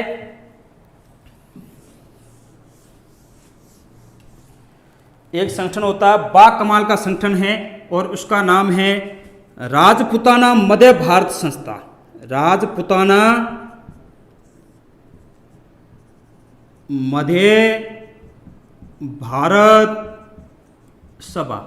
इस सभा की स्थापना की गई थी दिल्ली में। कहां की गई थी, दिल्ली में। और स्थापित करने वाला आदमी कौन था, जमनालाल बजाज। मैं केवल बजाज लिख रहा हूं, तो आप नाम याद कर लेना, जमनालाल बजाज। भाई बताऊंगा, मोहित पाठक राजस्थान केसरी, तरुण राजस्थान, सब बताऊंगा, नवीन राजस्थान और तरुण राजस्थान एक ही है, सब बताऊंगा, सब बताऊंगा, रुकते देखते जाना गेम। कम कुछ भी नहीं बताएंगे, यकीन कीजिए, कम कुछ भी नहीं है, यहां सब कुछ ज्यादा ही ज्यादा है।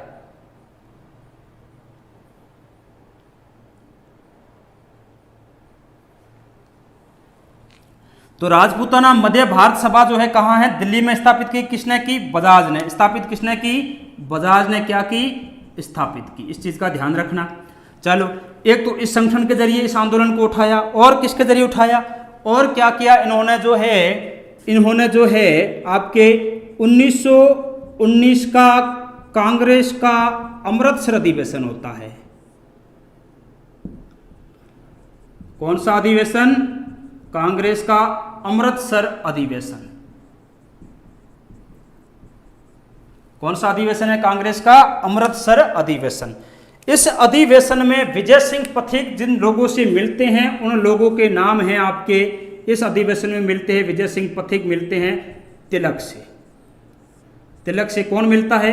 विजय सिंह मिलते हैं। विजय सिंह मिलते हैं। और किसे मिलते हैं? और मिलते हैं केलकर से। किसे? इन दोनों से विजय सिंह पथिक कहाँ मिलते हैं? अमृतसर अधिवेशन में मिलते हैं। विजय सिंह पथिक तिलक, बाल गंगाधर तिलक और केलकर से मिलते हैं। इन लोगों से चर्चा करते हैं कि इस तरह से जो है किसानों के ऊपर अत्याचार हो रहा है, हम चाहते हैं कि कांग्रेस के इस अधिवेशन में आप ये प्रस्ताव रखो कि जो है रियासत में आंदोलन हो रहा है, अत्याचार हो रहा है, उस पर जो है कुछ दबाव बनाया जाए, या मेवाड़ रियासत पे, या हमें समर्थन दिया जाए कांग्रेस की तरफ से, ताकि हम इस आंदोलन को और मजबूत कर सके अपनी रियासत में। तो यहाँ पे जो है इन तिलक ने, इन्होंने दोनों ने क्या रखा? प्रस्ताव रखा। क्या रखा? कांग्रेस अधिवेशन में प्रस्ताव। और इस प्रस्ताव का विरोध करते हैं। इस प्रस्ताव का विरोध कौन करता है? तो दो नाम हैं, एक तो है गांधी यानी महात्मा गांधी, और कौन है? मदन मोहन मालवीय। और कौन है? मालवीय। मालवीय का पूरा नाम क्या है? मदन मोहन मालवीय, है ना। इन दोनों ने क्या किया? विरोध किया। इनका विरोध करने का कारण क्या था भैया? क्या ये नहीं चाहते थे कि बिजोलिया में किसानों के ऊपर अत्याचार हो रहे हैं वो समाप्त हो? ऐसा नहीं चाहते थे क्या? नहीं, ऐसा नहीं है। उन्होंने विरोध इसलिए किया क्योंकि गांधी जी और मालवीय जी का मानना था कि हमारा मकसद जो है फिलहाल क्या है? अंग्रेजों को भारत से बाहर खदेड़ना है। यदि हम इस तरह रियासतों में चल रहे आंदोलनों का समर्थन करेंगे तो शक्ति का बंटवारा हो जाएगा। जो एकजुट होकर कांग्रेस अंग्रेजों के खिलाफ लड़ रही है उसका ध्यान दो तरफा डाइवर्ट हो जाएगा, और कांग्रेस में ही जो है क्या हो जाएगी? आंदोलन की शक्ति या गति जो है वो शिथिलता आ जाएगी। इसलिए फिलहाल हमें किस पे ध्यान देना है? रियासतों पे। लेकिन गांधी जी ने कहा कि मैं जो है मदन मोहन मालवीय को कहता हूं कि वो जो है महाराणा फतेह सिंह से क्या करेंगे? बात। अब तिलक ने भी पत्र लिखा फतेह सिंह जी को। पत्र लिखा किसने? तिलक ने। किसको? फतेह सिंह को। फतेह सिंह क्या थे? महाराणा। और मालवीय जी भी किससे मिले? मालवीय जी भी मिले किसे? फतेह सिंह से। किससे मिले मालवीय जी? फतेह सिंह से मिले। लेकिन फिर भी किसानों की समस्याएं थी वो जस की तस बनी रही, उन पे कोई खास जो है आपका प्रभाव नहीं पड़ा किसी भी प्रकार का, वो जस की तस बनी रही। अब क्या होता है कि कांग्रेस का एक अधिवेशन होता है 1921 में। कब होता है? 1921 में। तो उस 1921 में जो कांग्रेस का अधिवेशन होता है, इस अधिवेशन में एक बहुत ही कमाल की चीज हुई। कमाल की चीज क्या हुई कि कैसे भी करके आपके जो विजय सिंह पथिक है उन्होंने हार नहीं मानी थी। क्या नहीं मानी थी? हार। वो चाहते थे, वो जी जान से लगे हुए थे कि इस आंदोलन में जान फूंकी जाए और ये जो किसानों के ऊपर अत्याचार हो रहे हैं इसको किसी भी प्रकार से कम किया जाए। लाग बाग बेगार और भू राजस्व की जितनी भी ये कर की व्यवस्थाएं हैं इनको कम किया जाए किसी भी प्रकार से। तो इन्होंने जो है 1921 में कांग्रेस का अधिवेशन होता है। कांग्रेस का 1921 में नागपुर अधिवेशन होता है। कांग्रेस का कौन सा अधिवेशन है ये? कांग्रेस का अधिवेशन जो है अधिवेशन वो कौन सा है? नागपुर अधिवेशन है। कौन सा है? नागपुर अधिवेशन है। ये अधिवेशन कौन सा था? ये आपका अधिवेशन जो है वो है आपका अमृतसर अधिवेशन। और ये 21 वाला कौन सा है? नागपुर। अब विजय सिंह पथिक ने क्या किया? इस अधिवेशन में बिजोलिया से, कहाँ से? बिजोलिया से। इस अधिवेशन में विजय सिंह पथिक ने बिजोलिया से क्या किया? बिजोलिया से जो है ये 2 लोगों को लेके गए। कितने लोगों? 3 लोगों को ले गए। कितनों को? 3। और वो 3 लोग कौन थे? वो लोग थे, एक तो था आपका नंदराम, क्या नाम था? नंदराम। और कौन था? और जो है इधर लिख देते हैं नाम, एक तो कालू था, एक नंदराम था और एक गोकुल था। ठीक है, इन तीनों लोगों को वहां ले गए और जो है वहां पे क्या लगाई? चित्र प्रदर्शनी लगाई। क्या लगाई? चित्र प्रदर्शनी लगाई। और इसके जरिए ये बताया कि जो है कितना क्या हो रहा है, इस एग्जीबिशन के जरिए बताया क्या हो रहा है? अत्याचार किस पे? बिजोलिया के किसानों पे। तो यहाँ पे जो है ये लोग गांधी जी का ध्यान खींचने में, आकर्षित करने में सफल हुए। गांधी का ध्यान क्या किया यहाँ पे इन लोगों ने? आकर्षित किया। क्या किया? गांधी का ध्यान आकर्षित किया। तब गांधी जी ने कहा कि हमें जो है कुछ न कुछ इसके बारे में करना चाहिए। तब गांधी जी ने अपने निजी सचिव महादेव देसाई को भेजा। किसको भेजा? महादेव देसाई को। महादेव देसाई को गांधी जी ने कहाँ भेजा? मेवाड़ भेजा। मेवाड़ भेजा किसे? महादेव देसाई को।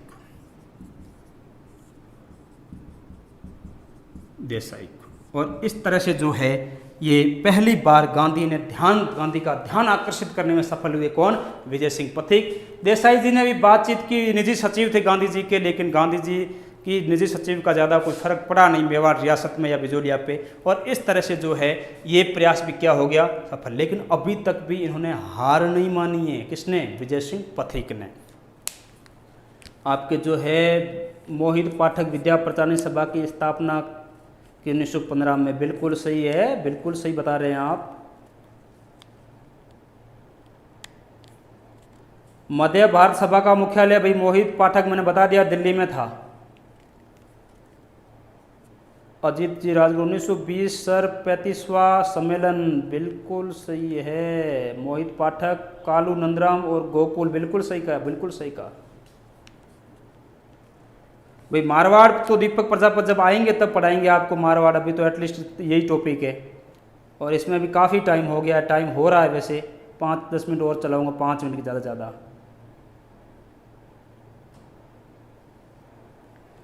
हाँ, मोहित पाठक सेकंड चरण में आ गया, महादेव देसाई यहाँ पे।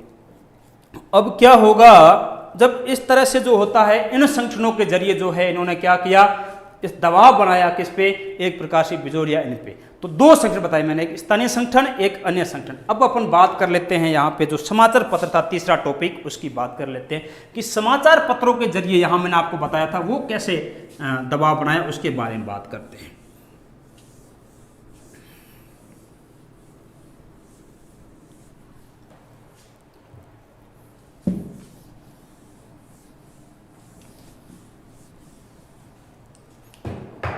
तो ये 3 टॉपिक मैंने लिए थे आपके सामने। ये जो है स्थानीय संगठन, ये हो चुका है। फिर अपन देखें कि अन्य संगठन, ये भी हो चुका है। और तीसरा अपन देख रहे हैं वो है समाचार पत्र। देखिए आपका जो है समाचार पत्रों की बात करते हैं यदि, तो एक समाचार पत्र आप सबके जहन में आता होगा जिसका क्वेश्चन बार बार पूछते हैं आपसे, और उस समाचार पत्र का नाम है आपका प्रताप। क्या नाम है? प्रताप। ये निकालते थे कौन? गणेश शंकर विद्यार्थी। बहुत बड़े आज़ादी के नेता थे गणेश शंकर विद्यार्थी। और ये कहाँ से प्रकाशित होता था? कानपुर से। कहाँ से? कानपुर से। कानपुर से जो है प्रकाशित। इस गणेश शंकर विद्यार्थी को विजय सिंह पथिक और अन्य किसानों ने मिलकर जो है एक चांदी की राखी भेजी और कहा कि आप लोग हमारा जो है ये किन प्रकार में सहयोग कीजिए। आप यदि प्रिंट मीडिया में इस आंदोलन को चर्चित कर दोगे, नॉर्थ इंडिया में जहाँ जहाँ आपका अखबार जाता है, तो जो है हम जो है हमें बड़ा लाभ मिलेगा, क्योंकि इससे आम जनता की, अदर स्टेट की जनता की उनमें जागृति भी आएगी, उनकी सहानुभूति भी हमसे जुड़ेगी, तो हम इस आंदोलन को और गति देने में सक्षम होंगे। तो जो है प्रताप ने को ये टॉपिक ठीक लगा, उनको लगा कि बिल्कुल किसानों की वास्तविक मांगे हैं और इसको तो मानना चाहिए। तो प्रताप ने जो है प्रताप अखबार जो है इसमें गणेश शंकर विद्यार्थी ने जो है क्या किया, इस आंदोलन को पूरे भारत में चर्चित कर दिया। क्या कर दिया, पूरे भारत में कोने कोने तक पहुंचाया इस आंदोलन को। इस चीज का ध्यान रखना। तो ये प्रताप के बारे में पूछते हैं कि बिजोलिया आंदोलन को पूरे भारत में किसने चर्चित किया, तो प्रताप ने किया। कौन संपादक थे, गणेश शंकर विद्यार्थी थे। वही कहां से प्रकाशित होता था, कानपुर से। दूसरा आपसे अखबार पूछें तो दूसरा अखबार है आपका एक अभ्युदय, और ये अभ्युदय निकलता था, ये होता था प्रयागराज से, जो वर्तमान अपन इसको कहते हैं इलाहाबाद, या अब वापस हम प्रयागराज कहते हैं, पहले इलाहाबाद बीच में नाम था इसका। अब योगी ने जो है इसका नाम क्या कर दिया, प्रयागराज कर दिया यहां से। और इसके आपको संपादक पूछे, क्या पूछे, संपादक। तो संपादक के बारे में ध्यान रखना कि ये मदन मोहन मालवीय संपादक है, मदन मोहन मालवीय। आपसे बकायदा पूछ सकते हैं कि जो है बिजोलिया किसान आंदोलन को अभ्युदय नामक समाचार पत्र में जो है चर्चित था या प्रकाशित होता था, उसके संपादक कौन थे, तो मदन मोहन मालवीय थे। कौन थे, मदन मोहन मालवीय थे। इस चीज का ध्यान रखना। एक जो है समाचार पत्र है आपका, उसका नाम है एक समाचार पत्र है आपका मराठा। कौन सा है, मराठा। और यह निकलता था पूना से। कहां से निकलता था, पूना से। और इसका आपका संपादक पूछे तो तिलक थे। संपादक कौन थे इसके, तिलक थे।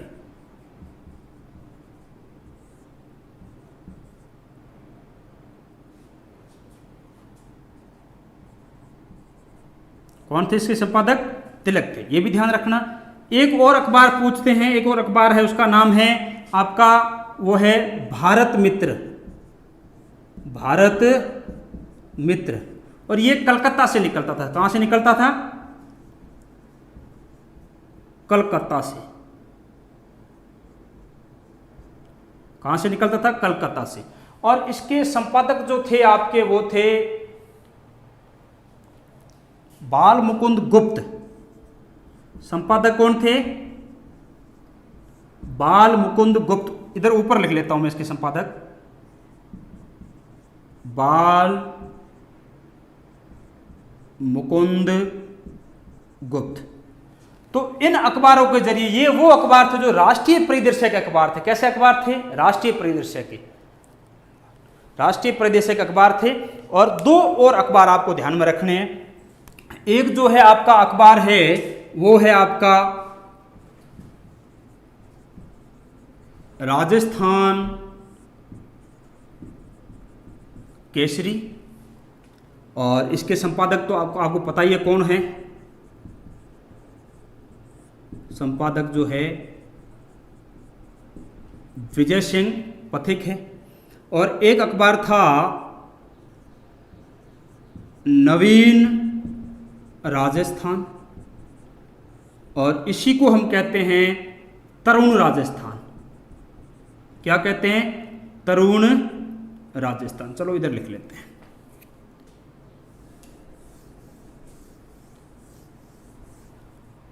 वो अखबार कौन सा है आपका, नवीन राजस्थान। और इसी को हम क्या कहते हैं, तरुण राजस्थान। क्या कहते हैं, तरुण राजस्थान। इसके भी संपादक कौन थे, विजय सिंह थे। कौन थे, विजय सिंह। अच्छा, ये अखबार निकलता था आपके अजमेर से।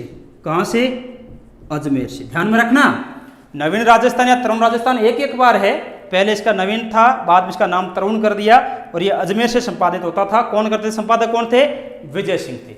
और ये राजस्थान केसरी है, ये पहले तो वर्धा से निकलता था। कहां से, वर्धा से। लेकिन फिर जो है इसे 1920 में कहां ले आए, अजमेर ले आए। कहां ले आए, अजमेर। तो ये भी ध्यान में रखना, यहां से भी क्वेश्चन पूछते हैं राजस्थान केसरी शुरुआत में कहां से प्रकाशित होता था। तो शुरुआत प्रकाशित होता था वो आपके जो है वर्धा से होता था, बाद में कहां लेके आ गए, अजमेर लेके आ गए। तो राजस्थान केसरी जो है, इसमें दो तीन चीजें हैं। इसके सह संपादक रामनारायण चौधरी और जो है आपके ईश्वरदान आसिया थे। इस चीज का ध्यान रखना। और इसके जो है आपके जो वित्त की व्यवस्था की थी वो जमनालाल बजाज ने की थी। किसने की थी? जमनालाल बजाज ने। खैर इसके बारे में थोड़ा सा कल देख लेंगे अपन। और ये जो है आपको पत्रिकाएं ध्यान में रखनी है। तो इन पत्रिकाओं के जरिए, इन संगठनों के जरिए जो इस आंदोलन को पूरे भारत भर में चर्चित कर दिया। जब चर्चित हुआ तो मेवाड़ रियासत पे दबाव पड़ा, और किस पे दबाव पड़ा? बिजोलिया ठिकाने पे भी। तो मेवाड़ रियासत ने बहुत ही शानदार जो है आपके एक आयोग बिठाया था, बिंदुलाल भट्टाचार्य आयोग। फिर वापस जो है आपके राजपूताना मध्य भारत ने कहा कि नहीं, निष्पक्ष जांच नहीं हुई है, हम भी दोबारा जांच करेंगे। तो उन्होंने कहा हम हमारा आयोग बनाएंगे। तब मेवाड़ के महाराणा ने कहा कि नहीं, बाहरी लोग कतई स्वीकार नहीं है, आपको पसंद नहीं है। बिंदुलाल भट्टाचार्य आयोग ने जो जांच की है वो आपको निष्पक्ष नहीं लग रही है, तो हम नए सिरे से जांच कराएंगे। तो जो है आगे हम देखेंगे कि जो है मेवाड़ महांद्राज सभा या महेंद्रा सभा थी, जो न्यायिक प्रणाली थी, उनके जो है आपके जज वगैरह होते हैं, सुप्रीम जज वगैरह, उनके नेतृत्व में और एक आयोग बनता है, लेकिन कोई भी किसान पे कार्रवाई नहीं होती है। तो वो हम आयोग कल पढ़ेंगे, बिंदुलाल भट्टाचार्य आयोग पढ़ेंगे, ये भी पढ़ेंगे, फिर आगे ट्रेंच भी पढ़ेंगे। वो सारी जो है हम बातें कल करेंगे और देखेंगे। और अधिक से अधिक आप लाइक करें, शेयर करें, सब्सक्राइब करें। और ये मत भूलिए, यदि आपको ये वीडियो अच्छा लगा है तो आप अधिक से अधिक लोगों के साथ शेयर कीजिए। इससे ये होगा कि आपकी पॉपुलैरिटी होगी, आपकी इमेज बनेगी कि आप कितने बेहतर टीचरों से पढ़ते हैं। यकीन कीजिए, ठीक है ना। और सभी को बहुत बहुत साधुवाद है, आप इतनी देर तक कनेक्ट रहे, जितने भी लोग थे। आगे आप करेंगे तो उसके लिए भी साधुवाद है। और अब सभी जो भी लोग जो है दे रहे हैं कमेंट वगैरह, उनको मैं कल फिर वादा करता हूं आपको इसी समय मिलूंगा और इसी टाइम आपसे जो है कमेंटों के उत्तर दूंगा। अपन आगे और चलेंगे, आगे और पढ़ेंगे। धन्यवाद दोस्तों, नमस्कार, आदाब, शुक्रिया, सत श्री अकाल। सब एक साथ बोल रहा हूं, ठीक है। तो आप अधिक से लाइक करें, शेयर करें, सब्सक्राइब करें। धन्यवाद दोस्तों।